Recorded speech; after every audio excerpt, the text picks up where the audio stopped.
मेरी पड़ोसन बहुत ही खूबसूरत और जवान थी और वो अपने जवान बेटी को हमारे घर छोड़कर चली गई। उसे किसी और दूसरे शहर में काम के लिए जाना था। वह लड़की बहुत ज़्यादा खूबसूरत थी। उसको देखकर मेरी नीयत गंदी हो गई। एक रात मेरी बीवी की तबीयत खराब हुई और वह अस्पताल में दाखिल हो गई। मौका पाकर मैं घर आ गया और उसको अपने कमरे में ले आया। ये देखकर मेरे पैरों तले ज़मीन निकल गई। उस लड़की ने मेरे सामने। अब सुनिए मेरी कहानी, मेरी जुबानी। शुरू करते हैं पूरी कहानी। हमारी पड़ोसन हमारे घर के पीछे गली में रहती थी और उसका मेरी बीवी के साथ अच्छे संबंध थे। एक दिन उसे किसी काम की वजह से दूसरे शहर जाना पड़ा, तो वह अपनी बेटी को हमारे घर छोड़ गया। उसकी बेटी बहुत ही खूबसूरत थी। उसकी गोरी रंगत वह निहायत ही खूबसूरत थी। मैं उसकी खूबसूरती देखकर दंग रह जाता था। किसी गरीब को खूबसूरती मिल जाना भी खुशकिस्मती है। मैं उसके हुस्न को देखकर पूरी तरह पागल हो गया था। फिर मैंने एक रात अपनी पत्नी के दूध वाले गिलास में नींद की गोलियां मिला दी और फिर उसको वह दूध वाला गिलास पिला दिया, जिसे वह पीकर गहरी नींद में चली गई। मैं उठकर उस लड़की के कमरे में आ गया और फिर उसके बाद जो मैंने उस लड़की के साथ किया। खूबसूरत लड़कियों की तो बात ही कुछ अलग होती है। बहुत से ज़्यादा खूबसूरत और कशिश औरतें खुद ब खुद मर्द भी उनकी तरफ बढ़ने लगते हैं। मेरे साथ भी कुछ ऐसा ही हुआ। हमारी पड़ोसन को अचानक किसी दूसरे शहर जाना पड़ा। उसकी बेटी का स्कूल चल रहे थे, इसलिए जाते हुए अपनी बेटी को हमारे घर मेरी पत्नी के पास छोड़कर चली गई। उसकी 16 साल की बेटी, जिसका नाम कोमल था, उसे देखकर मेरे अंदर एक हलचल सी मच गई थी। मैं जब भी घर आता हूँ मेरे आगे पीछे होती, मुझे कभी पानी पिलाती और कभी मेरे पास बैठकर बातें करती। उसकी उस अदा ने मुझे बहुत परेशान कर दिया था। बस फिर उसकी उस अदा ने मुझे उसका दीवाना ही बना दिया और यहाँ मैं उसे हासिल करने के लिए आइडिया बनाने लगा। उसे यहाँ आए हुए अभी एक दिन ही हुआ था। वह हम सब में बहुत अच्छी तरह घुल मिल चुकी थी। वह मुझे अंकल अंकल कहते थकती न थी, जैसे हमारे घर पता नहीं कब से रह रही हो। मैंने भी उसे बहुत ही प्यार से अपने घर में रख लिया था। उसकी खूबसूरती ने मुझे पागल ही कर दिया था। इतनी खूबसूरत लड़की मैंने आज तक ना देखी थी।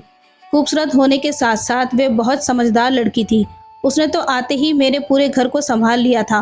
पूरे घर में मेरी और मेरी पत्नी के अलावा कोई नहीं होता था। उसके आने पर मेरी बीवी बहुत ज़्यादा खुश रहती थी, क्योंकि उसे भी किसी का साथ मिल गया था और वे दोनों मिलकर घर का काम बड़ी आसानी से कर लेती थी। और मेरी पूरी नज़र कोमल की खूबसूरती पर थी। एक दिन मैंने कोमल को चाय लाने को कहा तो वह जल्दी से उठकर चाय बनाने चली गई। उस टाइम मेरी पत्नी ने छत पर गेहूं सुखाने के लिए रखा हुआ था और मैंने उस मौके का फ़ायदा उठाकर उसको अपने पास बिठा लिया और फिर उसकी खूबसूरती को ऐसे ताकने लगा, मुझे पता ही नहीं चला। मैं ऐसा उसकी दीवानगी में खो गया हूँ। चौंक कर मुझे ऐसे देखने लगी, पर मैंने ऐसे इजहार किया, उसे कहा कि आज शाम को मैं उसे अपने साथ आइसक्रीम खिलाने ले जाऊंगा। ये सुनकर तो वो खुशी से खिल उठी। मैंने उसका हाथ पकड़ लिया आइसक्रीम खाने के नाम पर। ऐसे खुश हुई कि उसने कोई बहुत बड़ी खुशी मिल गई हो। मैं जानता था कि हमारी पड़ोसन तुलसी बहुत गरीब और विधवा औरत है। ये लोग जिंदगी की छोटी छोटी चीज़ों के लिए बहुत ही तरसे होते हैं और मैं बस इसी का फ़ायदा उठाना चाहता था। थोड़ी देर बाद वह उठकर चली गई और मैंने एक गहरी सांस भरी। आगे के लिए मैंने अपना आइडिया तैयार कर रखा था। कोमल ग्रीन कलर का सूट पहने मेरी पत्नी का हाथ बटा रही थी और उससे भी ज़्यादा खूबसूरत लग रही थी। वे मेरी पत्नी से कहीं ज़्यादा हसीन लग रही थी और मैं चुपके चुपके उसे देख रहा था। वह भी कभी कभी मेरी तरफ देखकर मुस्कुरा देती थी। मेरी बीवी खाना पकाने में बिजी थी और मैं कोमल को देखने में। एक दिन अचानक ही मेरी बीवी की तबीयत खराब हो गई और मैं उसे अस्पताल ले गया। लेकिन वहां जाकर मुझे पता चला कि उसे कुछ ऐसी बीमारी है, इसलिए उसको जल्दी ही एडमिट करना पड़ा। लेकिन मैं दिल ही दिल में खुश भी था, क्योंकि मुझे कुछ और टाइम कोमल के साथ बिताने को मिल जाता। लेकिन डॉक्टर ने मुझे अस्पताल से घर आने ना दिया और मैं सारे अरमानों पर पानी फिर गया। अगली सुबह जब मैं नाश्ता करने के लिए घर पहुंचा तो उसने बड़ी नरमी से मेरा स्वागत किया। वे जल्दी से किचन में जाकर नाश्ता बनाने में बिजी हो गई और मेरे सामने दुपट्टे के बगैर बिना झिझके घूम रही थी। उसके कपड़े जिस्म पर इस तरह फिट थे कि उसका फिगर अलग से ही दिख रहा था। वह बार बार मेरे करीब आती और मैं अपने होश खोने लगता, जैसे उसके आगोश में आ चुका था। अचानक वह मुझसे एक अदा से पूछने लगी कि क्या मैं मौसी की अलमारी से कुछ कपड़े ले सकती हूँ। मैंने कोमल से कहा कि भला उसमें पूछने वाली क्या बात है, वे तुम्हारी मौसी है, तुम उनकी अलमारी को खोल सकती हो, अलमारी भी तो तुम्हारी मौसी की ही है, इसमें पूछने वाली भला क्या बात है। फिर वे एक अदा से कहने लगी कि मुझे उसकी चाबी दे दो। मैं जल्दी अपनी जेब से चाबी निकालकर उसे दे दी और वह अलमारी खोलकर अपनी मौसी की एक एक चीज़ को देखने लगी। फिर उसने अपनी मौसी के सारे सूट निकालकर मुझे दिखाए और पूछने लगी कि आपको उनमें से सबसे ज़्यादा कौन सा पसंद है। मैंने नीले रंग के सूट पर हाथ रखा और कहा कि यह तुम्हारी मौसी का बहुत ज़्यादा जचता है। वह सुनते ही सूट उठाकर कमरे से निकल गई और जब वापस आई तो मैं उसे देखता ही रह गया। उस सूट में तो वह अपनी मौसी से भी कहीं ज़्यादा हसीन व खूबसूरत लग रही थी।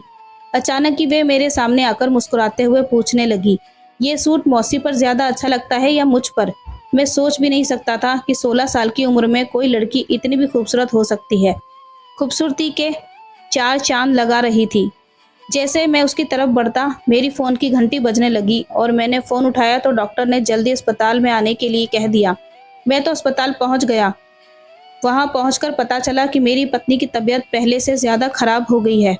ये सुनते ही मेरी तो हालत खराब हो गई और डॉक्टर उसे ठीक करने की पूरी कोशिश कर रहे थे। शाम तक उसकी हालत पहले से अच्छी हो गई थी तो डॉक्टर ने उसे छुट्टी दे दी और मैं अपनी पत्नी को घर लेकर आया। मेरी पत्नी को देखकर कोमल का तो चेहरा ही उतर गया। उसने अजीब सी नज़र अपनी मौसी पर डाली और फिर अपने कमरे में चली गई। मैंने अपनी पत्नी को कमरे में लाकर लिटा दिया। मैं थोड़ा सा परेशान हो गया था। मैंने कोमल को उसकी मौसी के पास जाते हुए देखा। मैं जानता था कि वह अपनी मौसी से ऐसी कोई बात नहीं करेगी। मैं बहुत खुश था कोमल के साथ बीते हुए कुछ ही पलों के लिए। मुझे बहुत खुशी दे रहे थे। लेकिन उसके बाद जो कुछ मेरे साथ हुआ, मेरे कदमों तले ज़मीन निकल गई। मैं और मेरी पत्नी बहुत टाइम से उस घर में रह रहे थे और हमारी पड़ोसन तुलसी भी बहुत सालों से हम लोगों को जानती थी। वह एक गरीब और विधवा औरत थी। मेरी पत्नी अक्सर ही उसकी मदद के लिए हमेशा उसे पैसे देती, लेकिन मैं ये कह देता कि मैं कब तक उसकी मदद करूँगा, क्योंकि उनकी समस्या ख़त्म ना होने वाली थी। मेरी पत्नी मुझे कहती कि आपके पास सब कुछ है, अगर आप उनकी थोड़ी सी मदद कर देंगे तो आपका क्या जाएगा। मैं एक मनमौजी आदमी था। जैसे एक विधवा औरत अनाथ बच्ची से कोई हमदर्दी नहीं थी। फिर हमारी पड़ोसन तुलसी अपनी 16 साल की बेटी कोमल के साथ बहुत मजबूरी में हमारे घर आई। उसकी तबीयत बहुत ख़राब थी और उसे कुछ पैसों की ज़रूरत थी ताकि वह अपना इलाज करवा सके। लेकिन मैंने अपनी बीवी को कहकर डांट दिया कि तुमने उन गरीबों को सर चढ़ा लिया है। उनका जब दिल चाहता है ये पैसे मांगने हमारे घर चले आते हैं। हमने कोई लंगर खाना नहीं खोल रखा है। मेरी पत्नी के पास जो थोड़े बहुत पैसे थे तुलसी को दे दिए और अपने तौर पर उसकी जितनी मदद कर सकती थी। उस दिन के बाद तुलसी हमारे घर पैसे मांगने नहीं आई थी और मुझे बहुत सुकून हो गया था। लेकिन मुझे क्या खबर थी कि एक दिन मुझे इस बात की क्या सज़ा मिलेगी। मैंने अपने हाथों से ही खुद अपनी कब्र खोद ली थी। कोमल तो उस टाइम 16 साल की बच्ची थी। उसने मेरी सारी बातें सुनी और इसलिए उस दिन के बाद उसने कभी अपनी माँ को हमारे घर पैसे के लिए आने नहीं दिया। वे बहुत कम उम्र में ही बहुत समझदार हो गई थी, क्योंकि उसके सर पर बाप का साया नहीं था।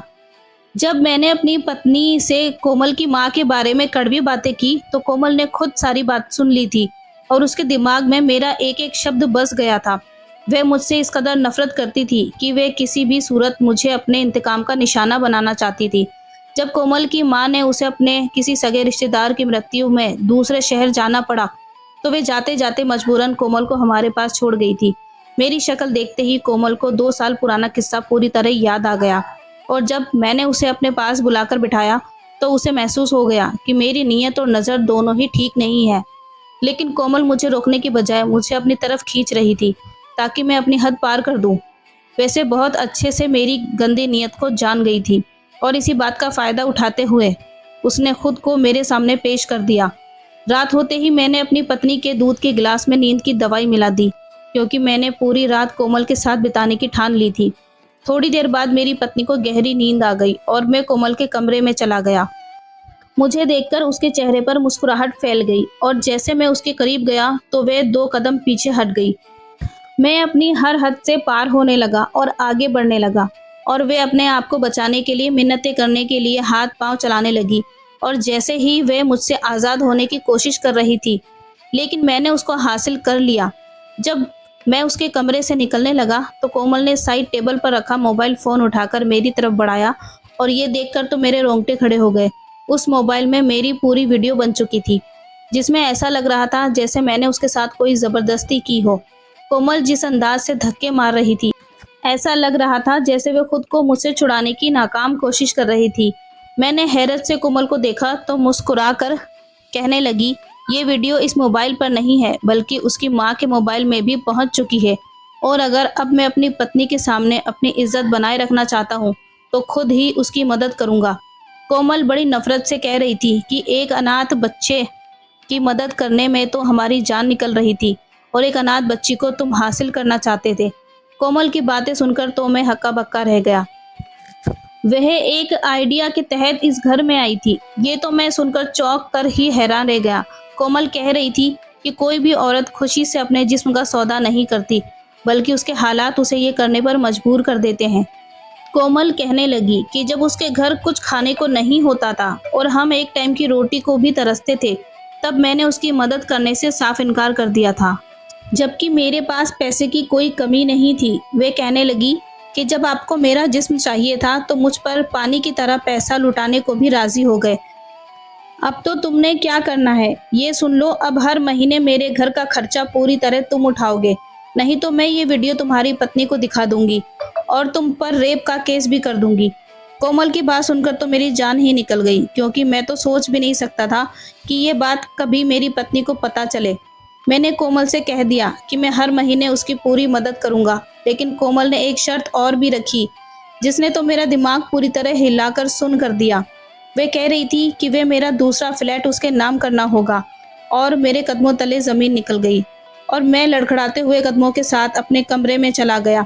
अगली सुबह कोमल की माँ आकर उसको अपने साथ ले गई, लेकिन कोमल जाते जाते मुझे धमकी देकर चली गई कि अब से मुझे उनका सारा खर्चा उठाना पड़ेगा, और अगर एक हफ्ते के अंदर अंदर मैंने उसके नाम फ्लैट ना किया तो मेरे द्वारा किए गए कुकर्मों पर से पर्दा हटा देगी। मैं कोमल की बात मानने पर पूरी तरह मजबूर हो चुका था। मैंने कुछ ही दिनों में उसके नाम फ्लैट कर दिया। जिस लड़की को मैं शरीफ और मासूम समझता था और अनाथ बच्ची समझता था, और ये सब समझकर मैंने अपने जज्बातों की हद पार कर दी, वो तो बहुत चालाक निकली। जब ज़माने में मौजूद हम जैसे लोग कोमल जैसी मासूम और गरीब बच्चियों को सहारा नहीं देते, उनकी मदद नहीं करते, तो वह खुद ब खुद ऐसी बन जाती हैं। और यही नहीं बल्कि हम जैसे मर्द उन्हें तवायफ बना देते हैं। कोमल भी एक तवायफ की तरह खुद को इस्तेमाल कर बैठी थी, और उसमें उस मासूम की कोई गलती नहीं थी। अपनी समस्याओं से मजबूर होकर उस जगह पर पहुंची थी कि उसने खुद को इस्तेमाल करने से भी परहेज नहीं किया।